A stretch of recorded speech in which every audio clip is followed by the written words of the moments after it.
Hi, my name is Adam Kahn, and this is Adam Kahn and Lily Shoes Cooking Channel. Welcome. Today I'm going to talk to you about, we're going to smoke some brisket. I'm hoping to do a few other episodes, and as you can see, I flub and I make some errors, get used to it and get used to the editing and everything else. But I'm going to take you through the whole process. I'm going to show you where we buy the brisket. I'm going to help pick up the actual wood chips that we get. I'm going to show you the smoker. I'm going to show you how to trim the meats. I'm going to show you how we spice it. And I've got a few tricks of what I do with smoking it as well, in terms of temperature, in terms of actually how I prepare it and everything else. So hopefully you enjoy what I teach you. I'll follow up maybe and we'll do some ribs, possibly cook you the best steak you've ever had, and a few other things because I love to smoke. Also, check out the other videos. I do financial advice, I do mortgages and all sorts of things. So you'll see me talking on those other channels as well. Hopefully this one gives you some good information and you can smoke a wonderful brisket and surprise all your friends. So the first stop is picking up the brisket.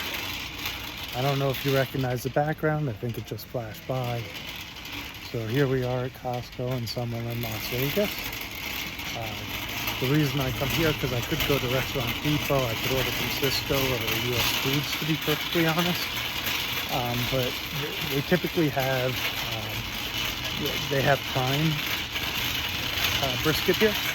And when I go to Restaurant Depot and when I go to Cisco and US Foods, their options are typically either select or choice. And when they do have prime, oftentimes it's much more expensive than what they have at Costco. Now, to be fair, they're not all equal. Prime is not always prime, choice is not always choice. Like they fit in that category, but they all have different grades on that category as well. So you can get a choice that might be better than some of the prime. But I find when buying the brisket, the one at Costco is pretty good. And for the extra 30 or 40 cents of what it costs versus the choice, it's significantly better. Now, hopefully they have it because they don't always have it. We're getting over to the section now, so I'll show you what I'm looking for. I like to find a good bit of meat and a good bit of fat mix where I'm hoping to find a good bit of marble that isn't the hard type of marble. So here we are in the briskets, and you can see the different options. They've got 3 left. So this is the one I don't like for sure. This little one with no fat and nothing else. Both of these look pretty good. And what I'm looking at here is see all those parts that have nice mix of run of marble. I really like that in there. And this one's looking pretty good too. So let's see, we got 18 pounds. We got 20, let's do the 18 pounder. Oh man, I can't tell you how excited I am about that. To be honest, you don't always get brisket here. They're out half the time, and those 3, 2 of them look great. So the one I grabbed, I'm super excited to get the smoker going. When we head out of here, we're gonna go to Home Depot, where we're gonna pick up the right woods to get. The chips are very important. You gotta get the right chips and the right size and the right flavors and everything. So we're gonna go pick up the wood chips. Then we're going to head back and pick up a few other things and show you exactly what we got. So I happen to have stopped at Smith's as well, and I want you to take a look at the difference. I assume it's pretty evident, the difference in the fat and how you just have the big pieces of fat, and then you don't have the nice marble that goes through the meat as well. So you're not going to get the same flavor throughout it that you will and you'll get in the prime versus the choice. Because what will happen is by having those striations through the meat, that's kind of the juice and the flavor you get as it cooks. Those hard pieces of fat are the ones that aren't so healthy for us that you really want to cut off if you can. And even if you cooked it anyway, they'd just be big, large, hard pieces of fat on the outside of the meat. Wouldn't add a whole lot of flavor or anything else. That's why I say if you can spend the extra 50 or 75 cents to get the better meat, to be perfectly honest, I think it was cheaper at Costco than it is here, even on sale. So if it's not on sale and you're paying a little bit more, I think it's well worth it. Not just for the better flavor, but you'll get a better yield as well. So now I'm entering Home Depot. We're going to take you guys and show you what wood chips we use. Super important part of the process is choosing the right wood chips. You want something strong enough for the meat that you use, and then you want something that fits your smoker properly. I don't love the pellet ones just because I don't feel like they're real wood. And then for the smoker that I have, I can't get the ones that are too big. So here are the pellets. I don't really love them. They remind me of pressed wood. I don't know if they are or not, but I don't trust that it's wood. And I want to cook over a fire, like a campfire type of thing. So what I'm looking for are these here. These different wood chips here. You know, different brands make them.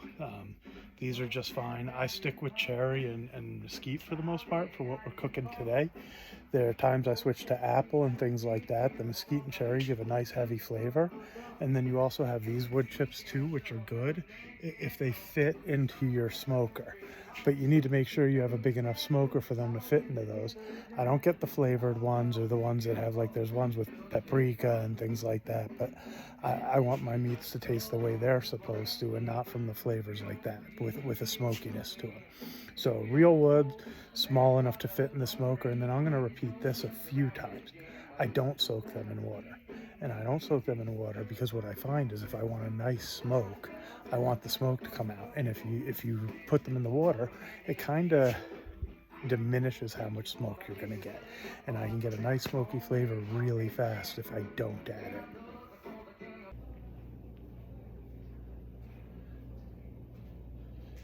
Good morning.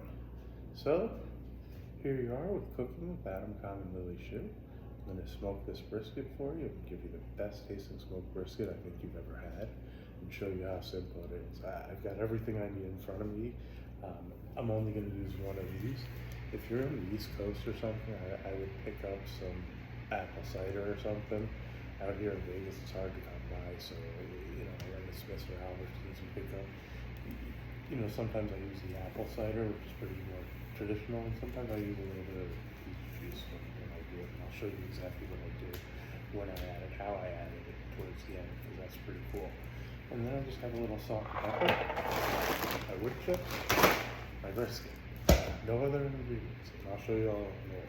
The important tips we went through is picking out the brisket. I'm going to show you now how to trim it, and you want to trim it really, really, really good. And then from there, we'll get it in the smoker and show you what we did. Pretty simple.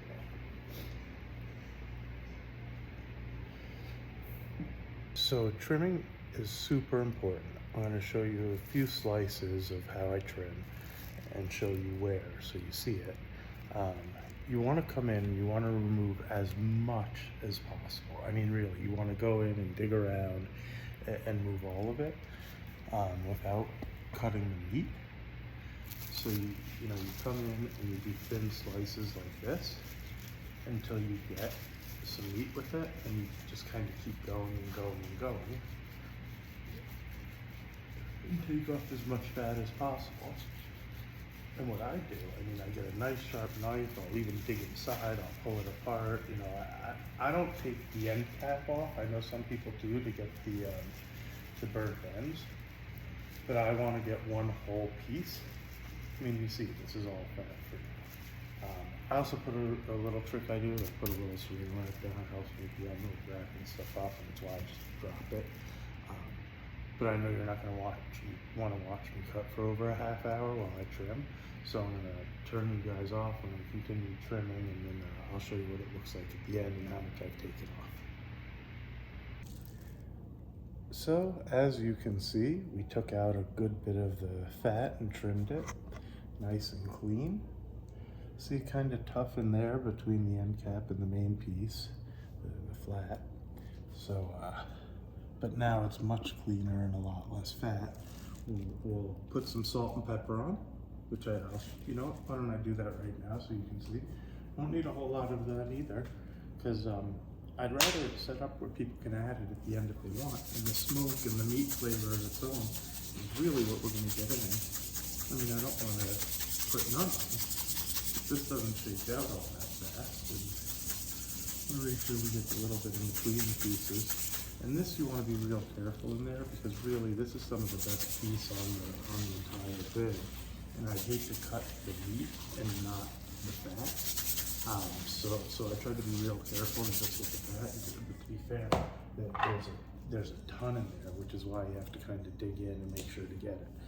As for the rest, you know, you really want to get off as much as you can. On the other end, there's a bunch that's like in between with skin and fat type texture, and I want to get that one because I want the smoke to have direct access to the meat and really get that flavor into it and not get stuck on the outside where the harder, that stringy skin kind of is. Because when you leave that, nobody wants to eat it, and that's where the flavor from the smoke will get. So I'm gonna get the wood chips prepared. I'll show you how I do that too before we put it into the smoker, because I get that going and I want the temperature there as well as the smoke coming around before I even put the meat in. So in front of me, what I have is a mix of both cherry and mesquite that I put in. I did not soak it. Very important in my mind not to soak it. I want as much smoke in that smoker as possible. And when you put the water on it, I find the dampness doesn't give it the same amount of smoke.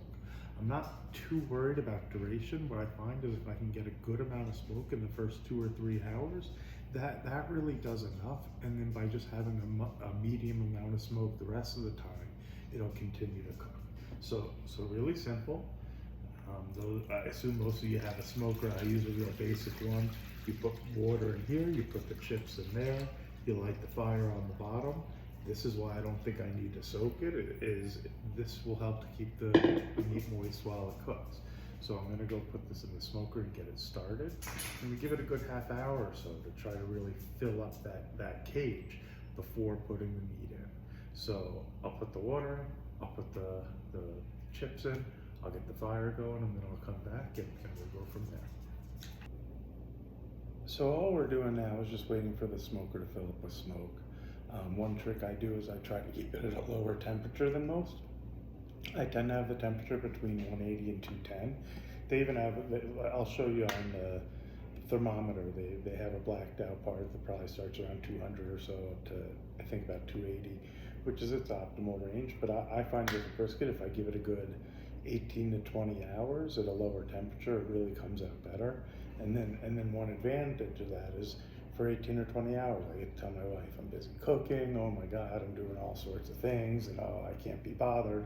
So it gives me a nice long time of like getting some nice time to myself and hanging out and cooking. And that's one of the nice things about smoking is it's kind of one of those, like, what's it, Ron Pope or whatever, set it and forget it. You set the temperature right and you check every hour or so to make sure it's running properly. I know they have some Bluetooth ones that make it a little bit easier, so you can just check on the Bluetooth. I still, it gives me something. I go out, I go for a walk, I come back, I check the temperature, and I keep an eye on things. But you really want to leave it alone most of the time. I do about a 6-hour set in the beginning, and then I'm going to show you one of my big tricks of how I do it for the last 10 hours to really get it nice and soft and give it that great texture that you're all going to love and really surprise people with. It's pretty cool nailing it on a brisket. Brisket isn't that easy, which is why I did it first. Ribs we can do all day, and I'll show you some ribs that you're going to floor your friends. They're going to be like, oh, you should open a restaurant. I'm telling you, it comes out that good. So be back, we'll put this in the smoker, I'll show you what it looks like, and then we'll keep in touch.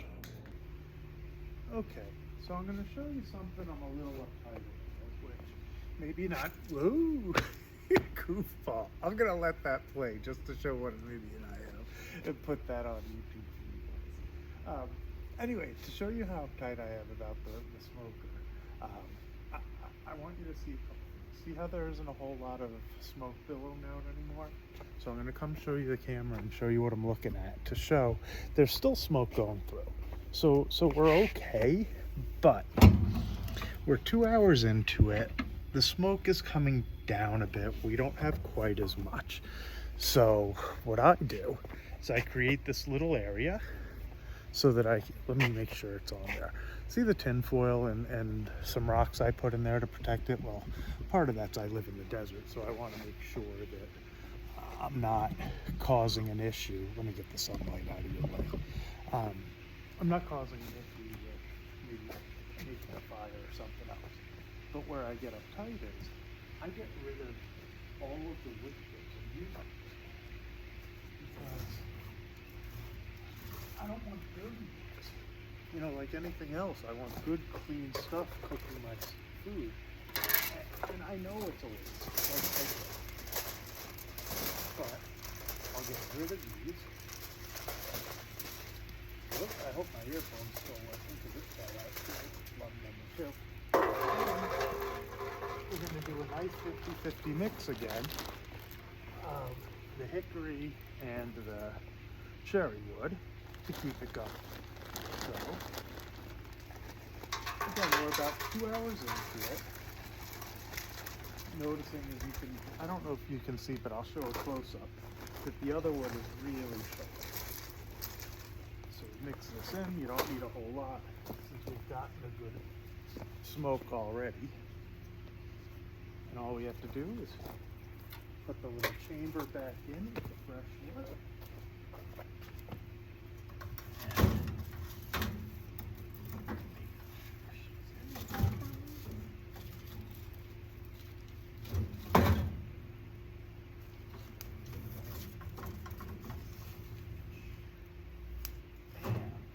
Just like that, it's little, and we are good. So, I'll give you a close-up of the wood chips. You can see they're still smoking, but again, look at how dark they are and burnt. I don't want my food being cooked by burnt chips. I want the nice, fresh, good wood chips. So I check it every couple hours. You'll see my next step and what I do after the 6-hour mark. We went in at 7. We're about 9 o'clock now. So around noon or 1, we'll do the next step and I'll show you how we do there. It's a great trick. Yeah, thank you. Thumbs up, like, all the other stuff, and talk to you soon.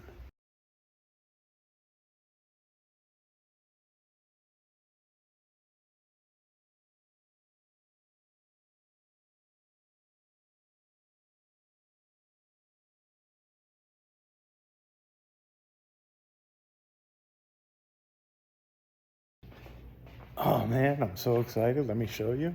This is exactly what I'm looking for. The temperature's good. We've got a little bit of smoke coming out of the bottom so that we know that the meat will be getting hit real well. And that's what I like to wait for before I put it in. I want to know that we're getting the smoke at first hit as soon as it comes in. So let me show you the smoker. I got this Dynaglow. I mean, you can use whatever you want, but it's pretty basic.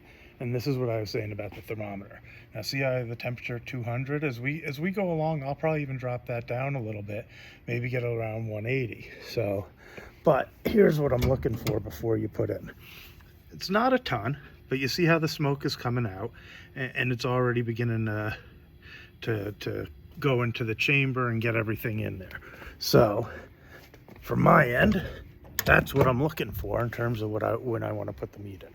So we'll get it open, we'll put the meat in, and then we shut it, and that's it. And then we just wait from there. And I probably check it every 45 minutes to an hour, and we'll give it a good 5 to 7 hours, just on the rack, by itself, letting all that good smoke come in. And I'll check the wood chips as well. I'll check the wood chips every couple hours, make sure they're plentiful and still burning well. What I do is if they're burnt, I'll throw them out and put in fresh ones. I don't like to add just new wood chips to the old ones because same thing, the smoke is different and I want a consistent flow for at least the first 4 hours of good fresh wood chips that haven't been damp. From there you can damp them, you can do all sorts of things, but I really think those first 4 hours are really important to rotate fresh chips, get rid of the dirty ones because you don't want that burnt flavor.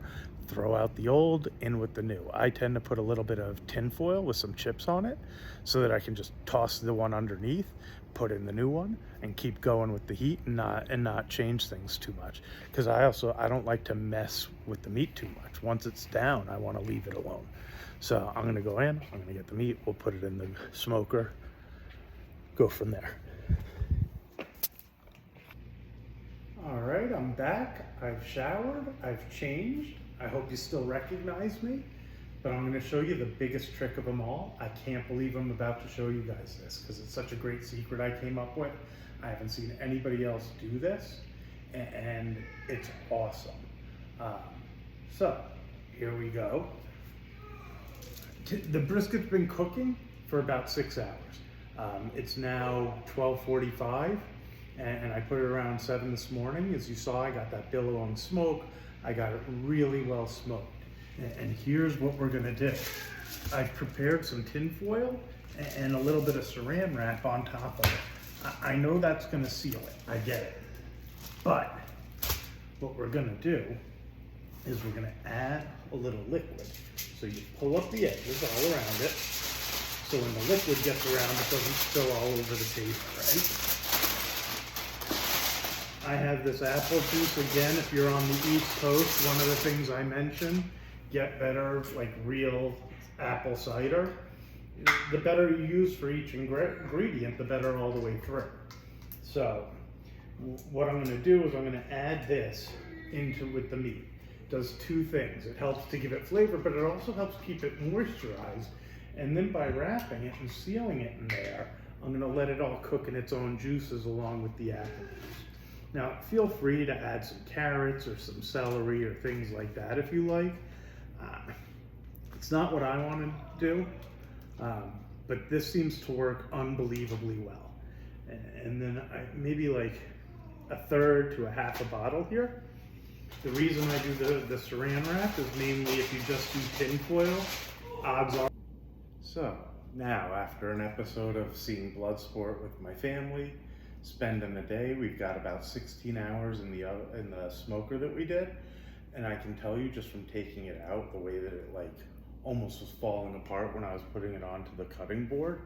It is so tender, it couldn't have come out much better.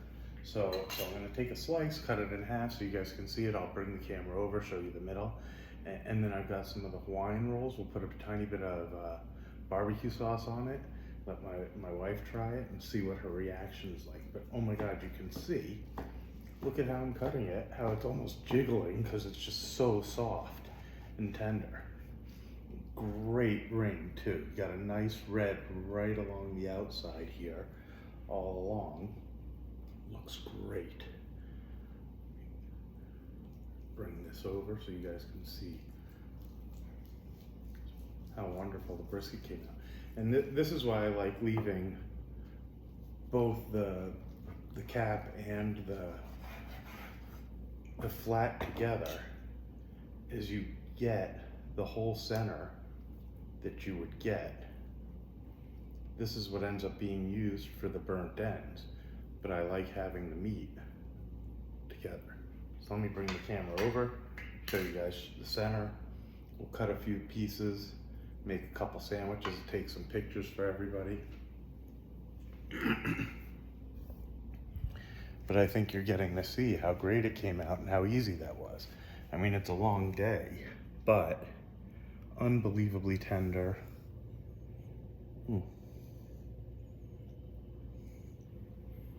Look at how good that looks. Oh. See the ring in there? That's what you're hoping to get, that outside ring. That's that smoke flavor. Oh boy. So, like I said, we'll make a couple sandwiches and take some pictures. Doesn't matter, just try a sandwich maybe.